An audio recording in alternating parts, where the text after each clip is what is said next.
If you would please join me for the unison words for the chalice lighting on page 2. We light our chalice today to acknowledge that step by step, the longest march can be won. Many storms can form an arch, singly none. And by union, what we will can be accomplished still. Drops of water turn the mill, singly none. Together, guided by our chalice light, the march will be won.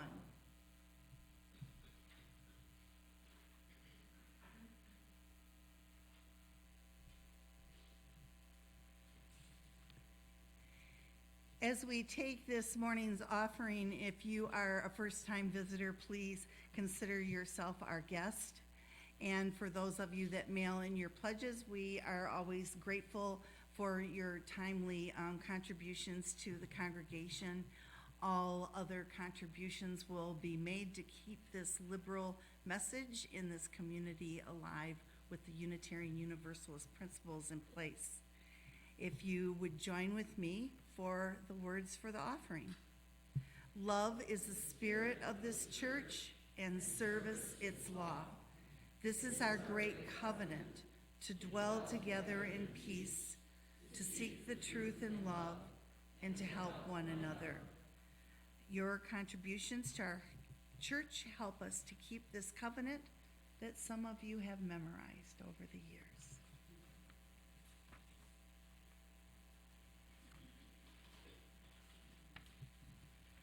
We're going to get very good at this beautiful hymn. It's another sway hymn, and the words are on page 6.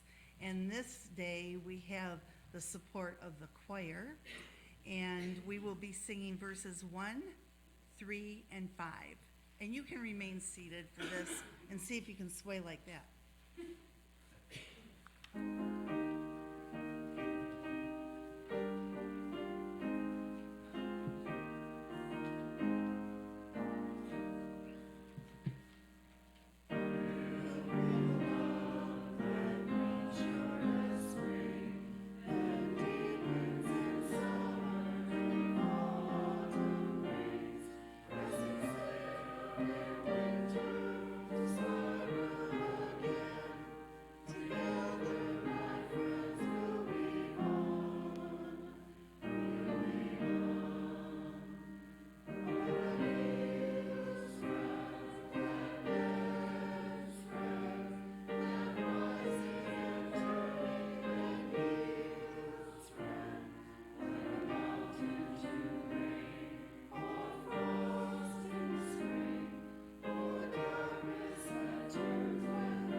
seated.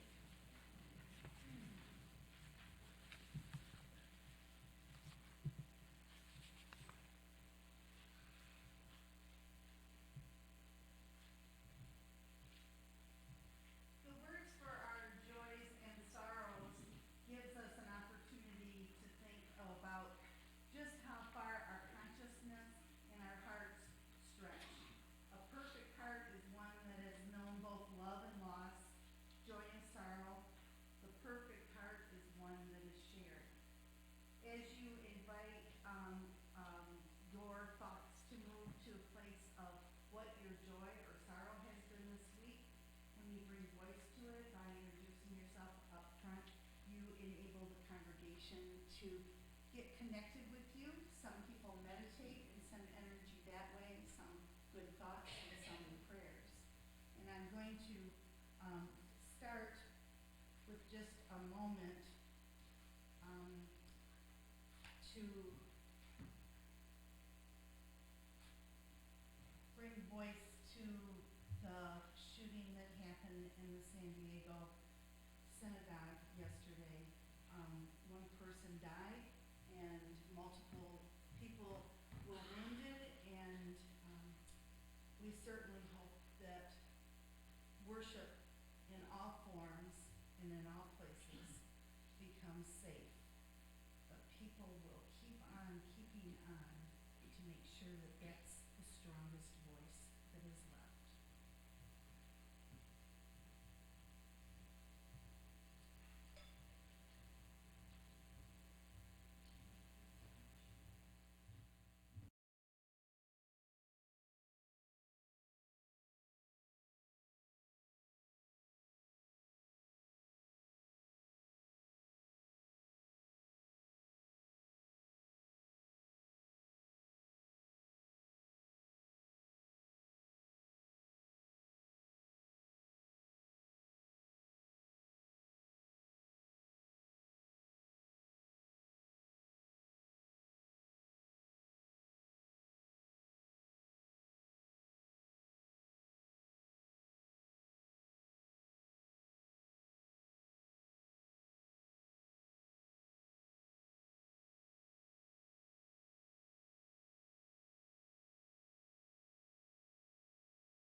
per year.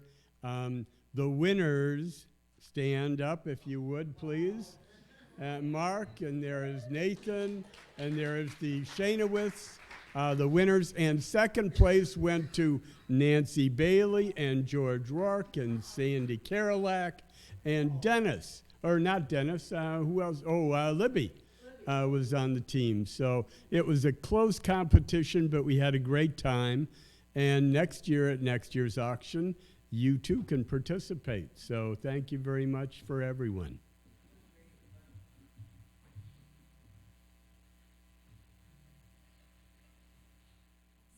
On Saturday night, this is True Confessions of a Minister. We always look up ahead of time to see if it's going to be a new Saturday Night Live, because we're still from the old school thinking Saturday Night Live makes you laugh a lot. It doesn't make you laugh near as much as it used to. But it wasn't a new one, but we turned over to Channel 4 anyway as I was putting the final touches on the sermon, and there was not my favorite sport, but there was a hockey game. And I don't watch sports, but the Boston Bruins were playing, and our church administrator, many of you know this, Cheryl Krug, her son, Torrey Krug, number 47, plays for the Boston Bruins.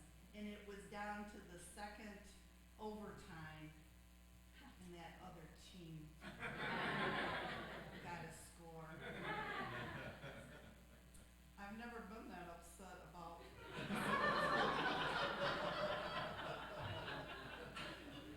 So you just never know what you'll stumble on to entertain yourself looking for something else.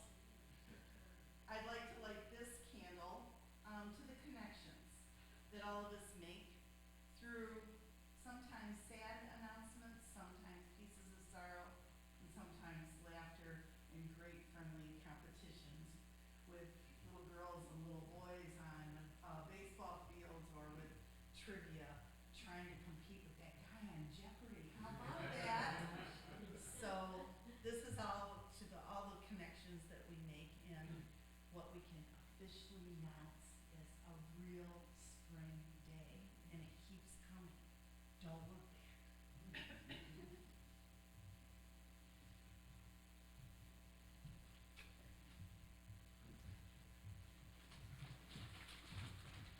I'd like to lead into a moment of silence with these special words from Mark Bellatini, who is a retired minister. When the machetes of injustice tear apart the fabric of the nation or the world, that's when I speak up. When the sunset resembles purple and orange vines entwined like lovers, that's when I sigh in silence. When the mud of deceptions and trickery smear the mirror of public life, I speak up. And when the moon rests like a thin slice of lemon in the sparkling glass of morning, I smile in silence. When the insecure bully me or someone I love, or the greedy clutch of the common purse is at work, I speak up. When a song lifts my soul aloft like a lark, I can swoon and bend in silence. When wars and rumors of wars destroy the hopes and lives of innocent children, I will continue to speak up. When I am overcome by the sheer reality of the communion and the connections of life, connecting every man, woman, child on this one earth, I give thanks in silence. When I am restrained by systems of control, manipulation, denial, I speak up.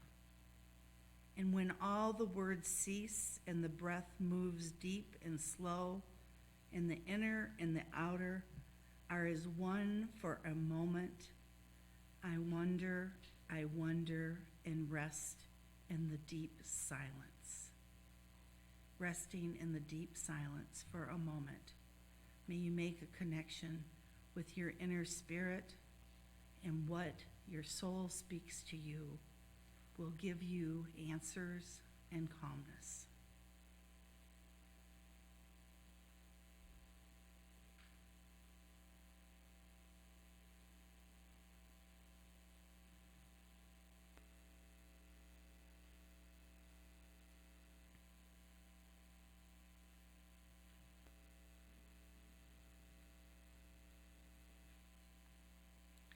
all the hopes and the dreams and the wishes and the pieces of gratitude that float through our consciousness. They become a part of this hour that we reflect on, and we gather thoughts and we gather our spirit to continue on to do the work that needs to be done. So Mr. Murphy has a union song for us to sing along with. The lyrics are on page 7, and he invites you to join in on the chorus. There once was a union maid who never was afraid of the goons and the kings and the company fakes and the deputy sheriffs who made the raids. He went to the union halls when the meeting it was called, and when the company boys came round, she always stood her ground. Oh, you can't scare me, I'm sticking to the union. I'm sticking to the union. I'm sticking to the union. Oh, you can't scare me, I'm sticking to the union. I'm sticking to the union till the day I die. This union maid was wise to the tricks of company spies. She couldn't be fooled by company stools. She always organized the guys. She always got her way when she struck for equal pay. She'd show her card to the National Guard, and this is what she'd say. Oh, you can't scare me, I'm sticking to the union. I'm sticking to the union. I'm sticking to the union. Oh, you can't scare me, I'm sticking to the union. I'm sticking to the union to the day I die. One more time. Oh, you can't scare me, I'm sticking to the union. I'm sticking to the union. I'm sticking to the union. Oh, you can't scare me, I'm sticking to the union. I'm sticking to the union to the day I die.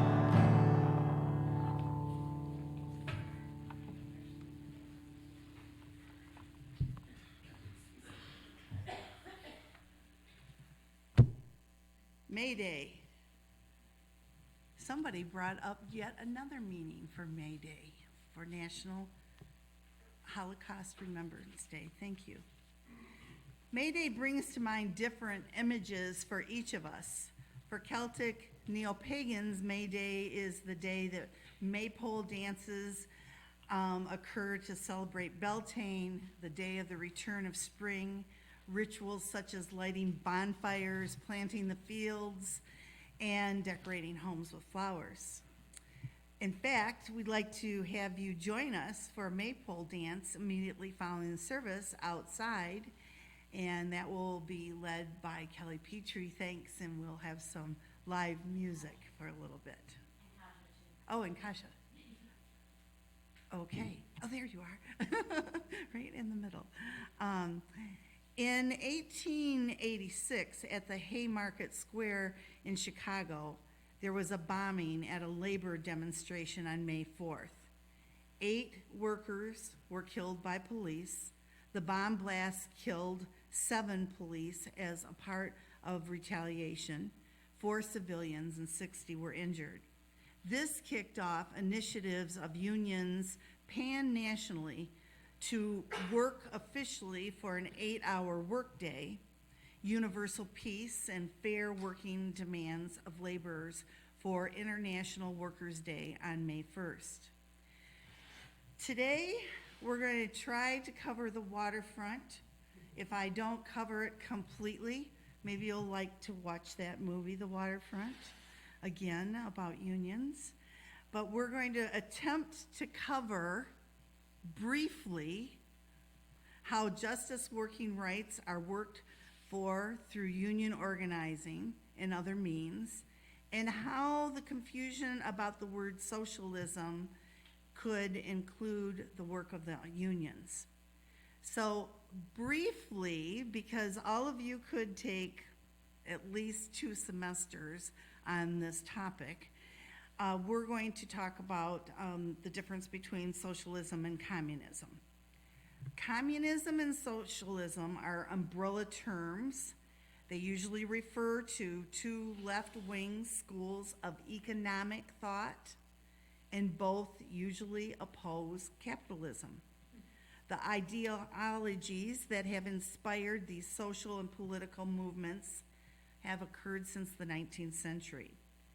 Several countries have been or are currently governed by parties calling themselves communist or socialist, though these parties' policies and rhetoric vary dramatically.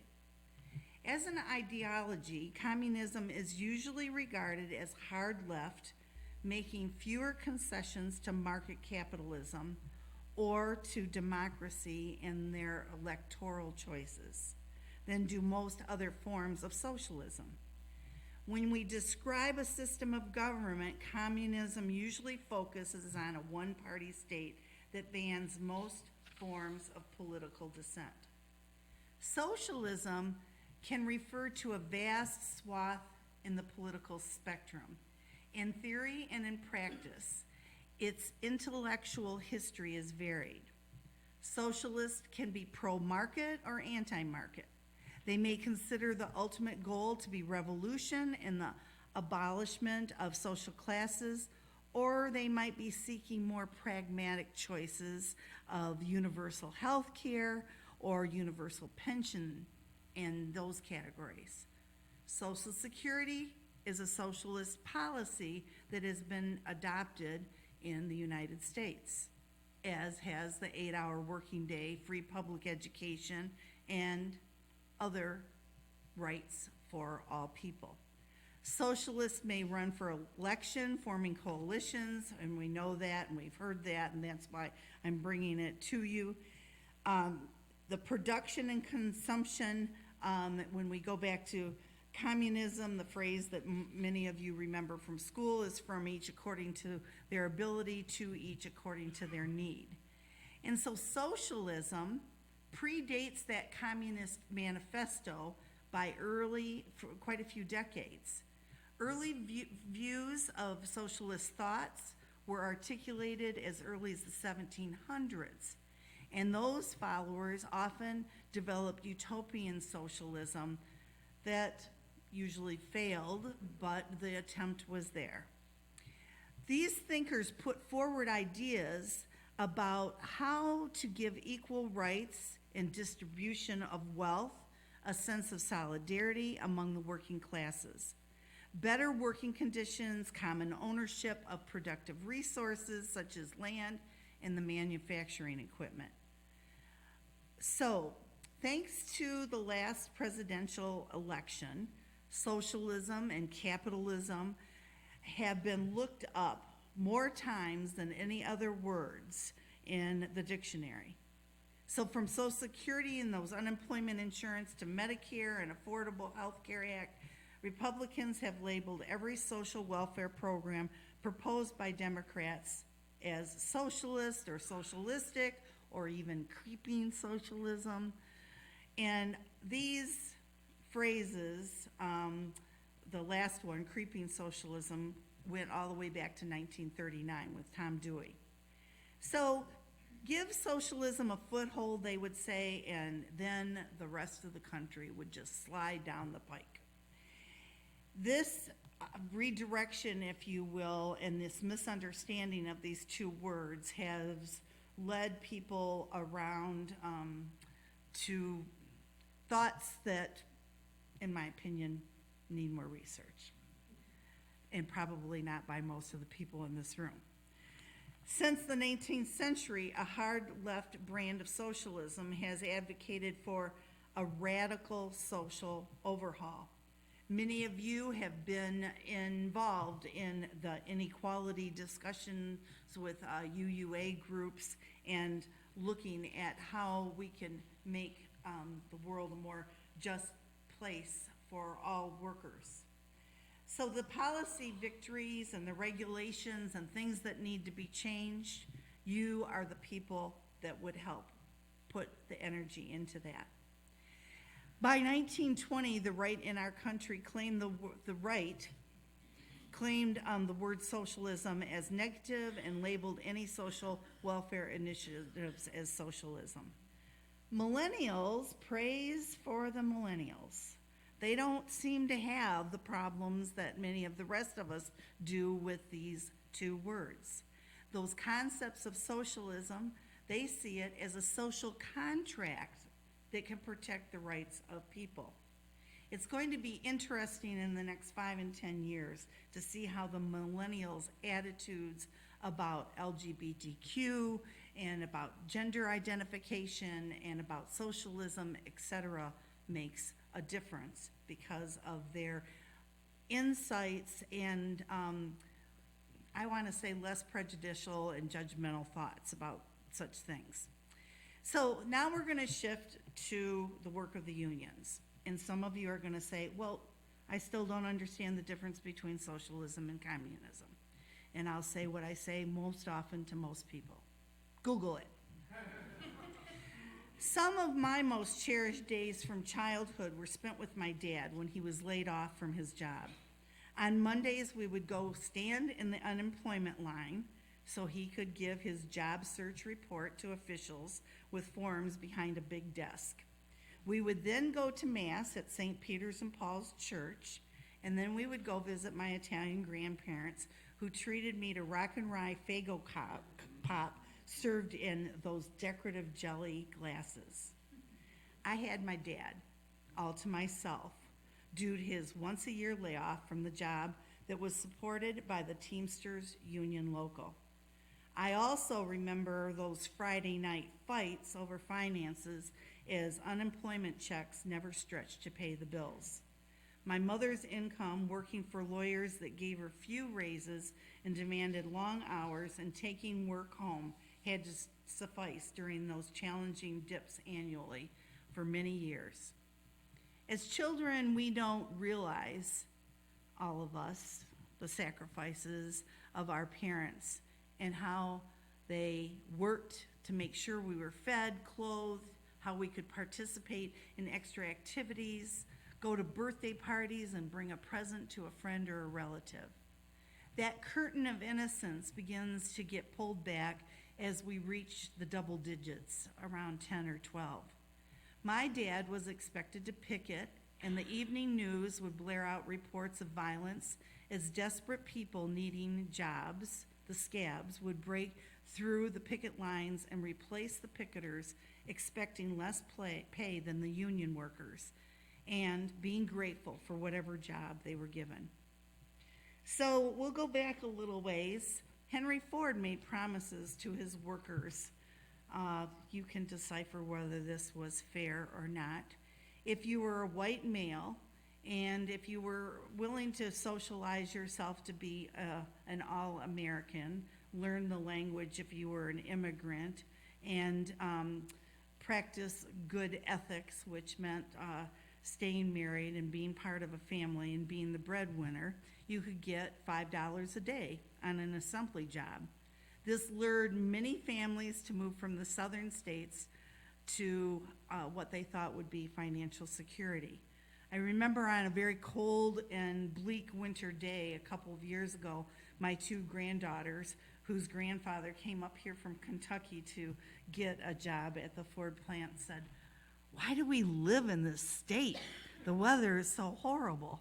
Why do many of us live in this state? Because somewhere in our thread backwards, somebody came here to get a job." Henry Ford was known to keep unions out of his early factories. If you were caught speaking to a union rep, you were fired. On May 26, 1937, during the Battle of the Overpass, Harry Bennett hired thugs to beat up UAW union members, including Walter Reuther at the River Rouge plant in Dearborn. Among the images of the innocents that were released to the public, the support then for Henry Ford and the company shifted. There was a planned leaflet campaign, and so it was entitled Unionism, Not Fordism, and there were people that were working for the union that were going to pass out pamphlets at Miller Road at Gate 4 at the River Rouge complex.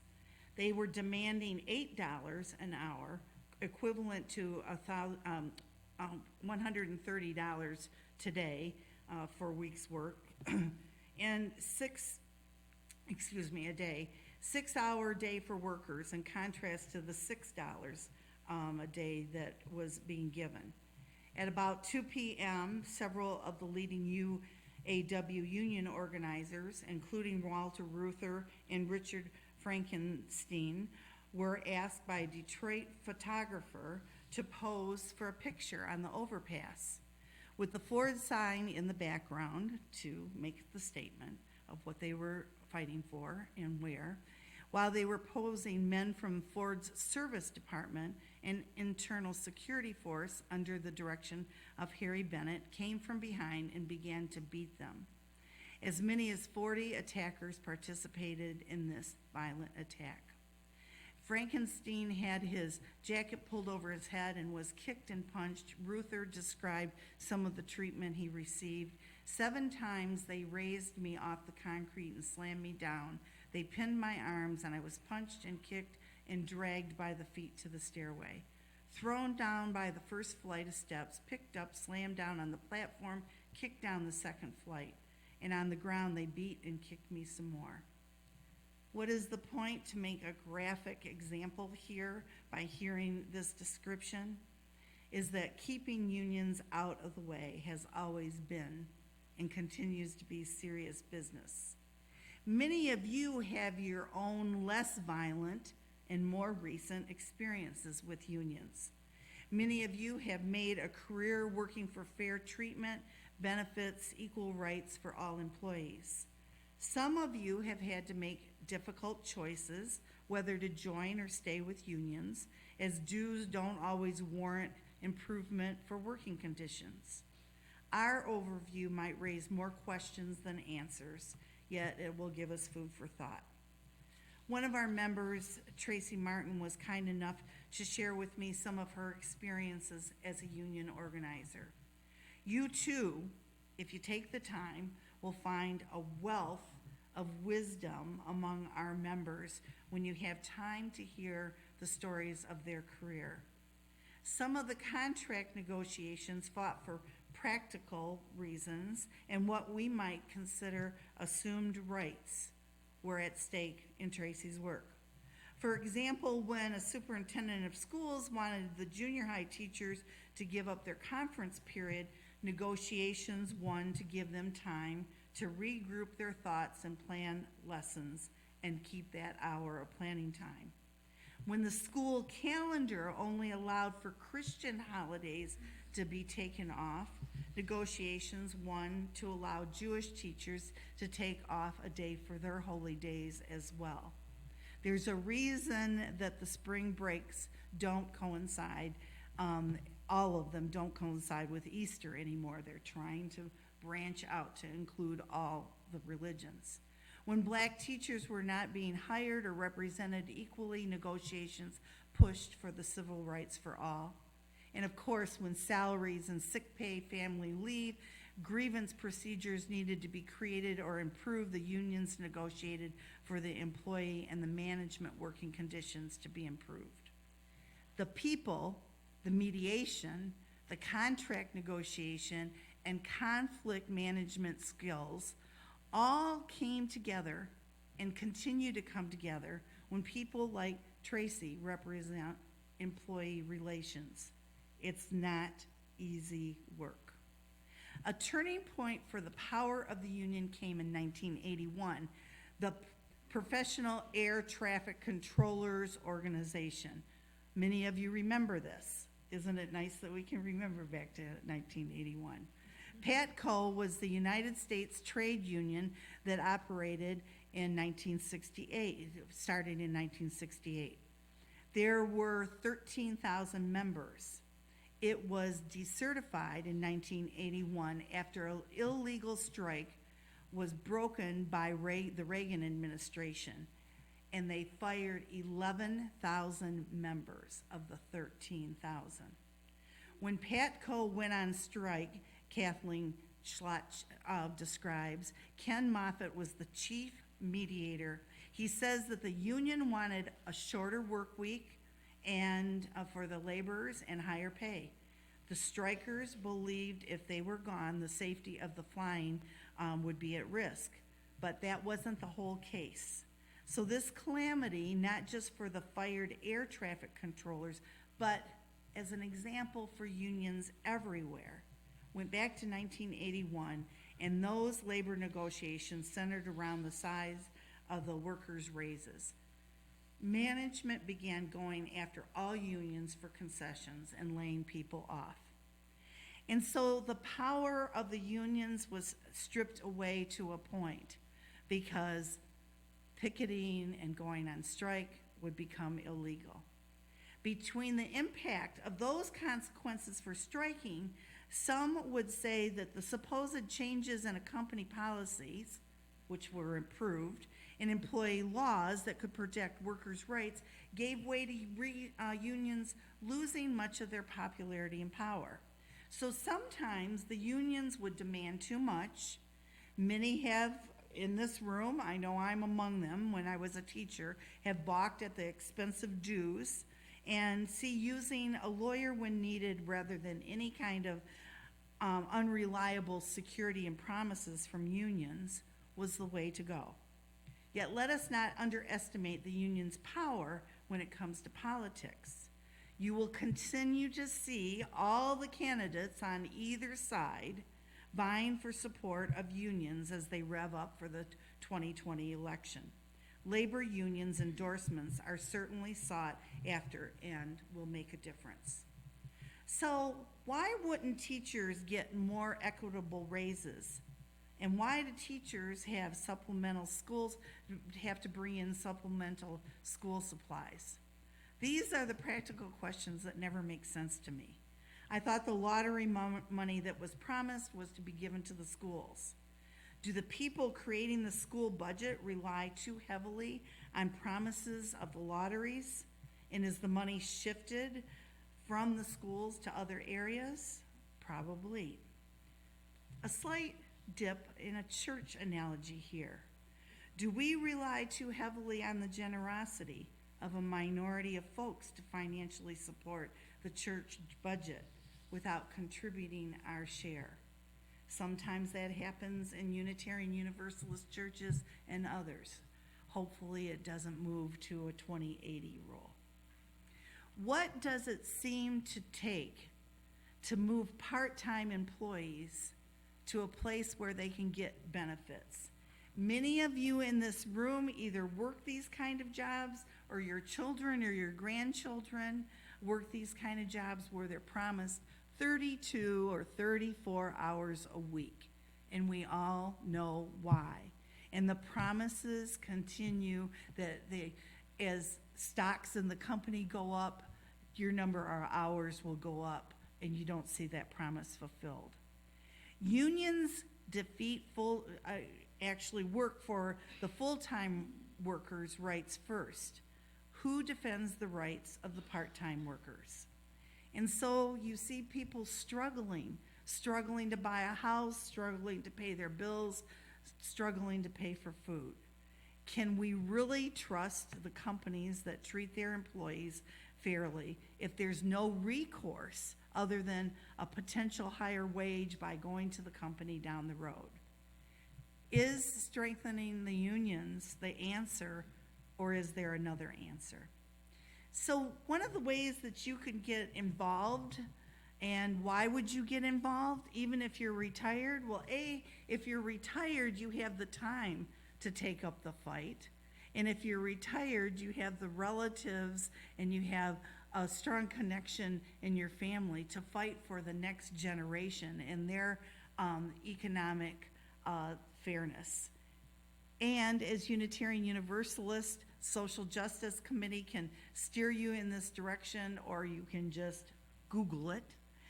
Michigan UU Social Justice Network. They work on escalating economic inequality and have a statement of conscience. This speaks to 4 years of study and action.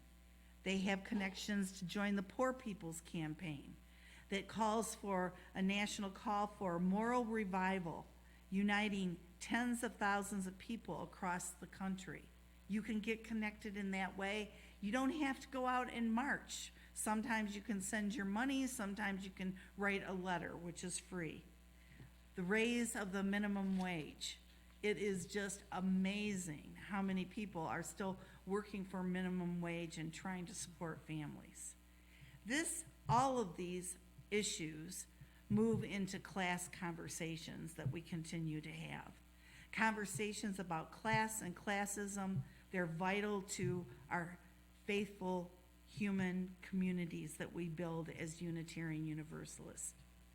We all live on the justices fought by those who have gone before us. You know that saying is, you plant a tree under the shade of which you will never have the pleasure. We all stand on the shoulders of people that have worked sometimes their entire lifetime so that we can have a fair wage.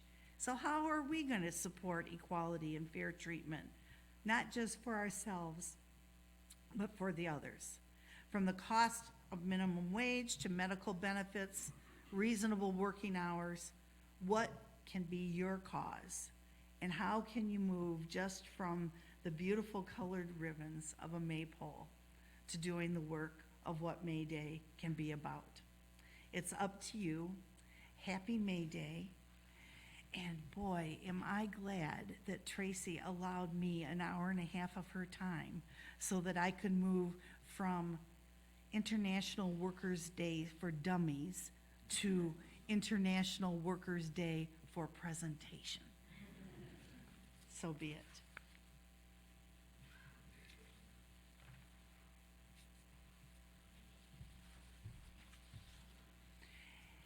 As the choir comes up to take its space for the postlude, I'd like you to think about the part of the sermon where I gave a personal connection to my dad and being a blue-collar worker. And I'd like you to take that home with you, and it will connect with the song that the choir is going to sing.